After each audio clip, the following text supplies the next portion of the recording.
Welcome back to the Real Bio Protocol, the channel where we break down the science of peptides, fitness, and health optimization that most people will never hear about.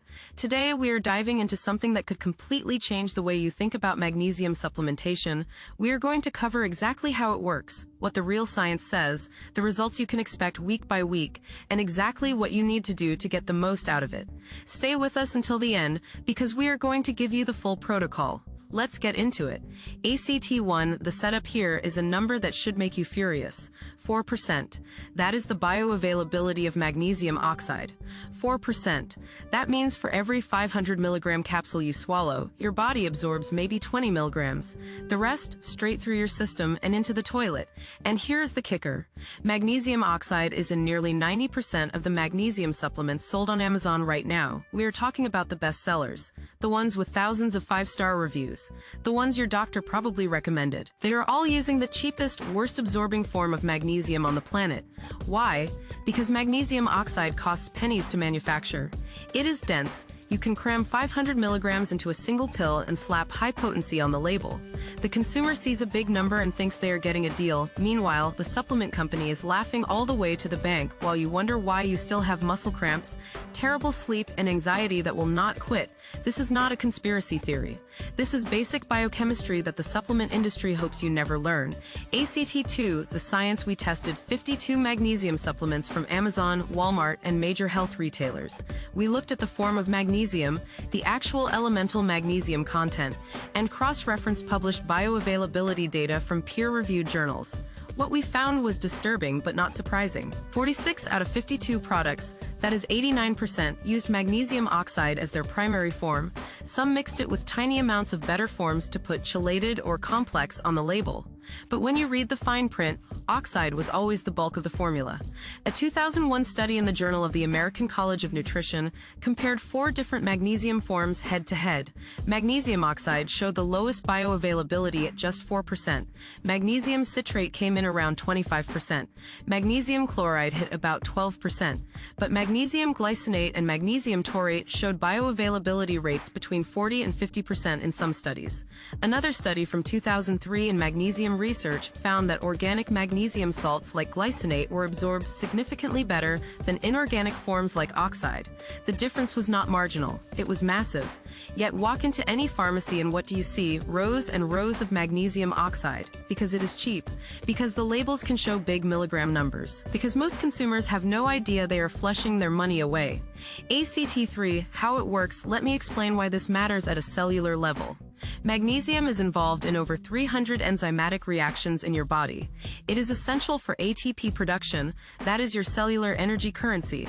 It regulates muscle contraction, nerve transmission, blood sugar, and blood pressure. It is a cofactor for DNA synthesis. Without adequate magnesium, your cells literally cannot produce energy efficiently. Think of magnesium like the spark plugs in your car engine. You can have a full tank of gas, premium oil, and a perfectly tuned motor. But if your spark plugs are garbage, that engine is not firing correctly.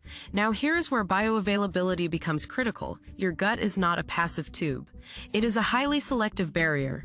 Different forms of magnesium interact with your intestinal lining in different ways. Magnesium oxide is poorly soluble. It does not dissolve well in your stomach acid.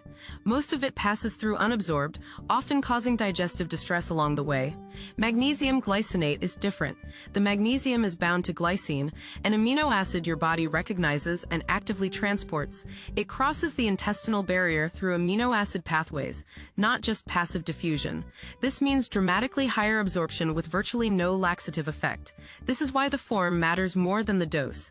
200 milligrams of well-absorbed magnesium glycinate will do more for you than 800 milligrams of magnesium oxide. The math is simple when you understand the science. ACT4, the protocol here, is exactly what you need to do. First, throw away any magnesium supplement that lists magnesium oxide as the primary ingredient. I do not care how many pills you have left. It is not worth finishing. For general health and optimization, you want 300 to 400 milligrams of elemental magnesium daily from a high bioavailability form. Magnesium glycinate is my top recommendation for most people. It absorbs well, supports sleep and relaxation, and does not cause digestive issues. If you are an athlete or dealing with muscle cramps, consider magnesium taurate or magnesium malate. Taurate has cardiovascular benefits. Malate supports ATP production and can help with energy. For cognitive benefits, magnesium threonate crosses the blood-brain barrier more effectively. It is more expensive but worth it for brain optimization. Take your magnesium with dinner or before bed. It has a calming effect that supports sleep quality. Split your dose if taking more than 400 milligrams. Your body absorbs smaller amounts more efficiently. Avoid taking magnesium with high-dose zinc or calcium at the same time. They compete for absorption. Space them out by a few hours. ACT5, week by week results. Week 1, most people notice improved sleep quality, falling asleep faster, fewer middle-of-the-night wake-ups. This is the glycine doing its work on GABA receptors. Week 2, muscle cramps start diminishing. Recovery from workouts improves. You might notice less tension in your neck and shoulders. Week 4, energy levels stabilize.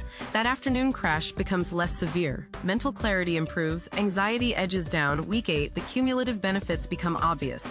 Better stress resilience, improved workout performance, more consistent mood throughout the day. Week 12, you have replenished your cellular magnesium stores. This is when the real long-term benefits lock in: blood pressure normalization, better insulin sensitivity, optimal nervous system function. The payoff: you now understand something that most supplement companies pray you never figure out. The milligram number on the label means nothing if your body cannot absorb it. Magnesium oxide is a scam hiding in plain sight on every pharmacy shelf in America. The science is crystal clear. Bioavailability determines everything. You do not need to spend more money. You need to spend smarter. Choose magnesium glycinate, taurate, or threonate depending on your goals. Your body will actually use what you take. That is the difference between supplementation and expensive urine. The science is out there and now you have it. That is why we are here. This is the real bio protocol. If you enjoyed this upload, do not forget to like and subscribe. Subscribing is completely free. Share this with someone who needs it and tune in again for the next upload. See you then. If you enjoyed this upload, do not forget to like and subscribe. Subscribing is completely free. Share this with someone who needs to hear it. Tune in again for the next upload. This has been the real bio protocol.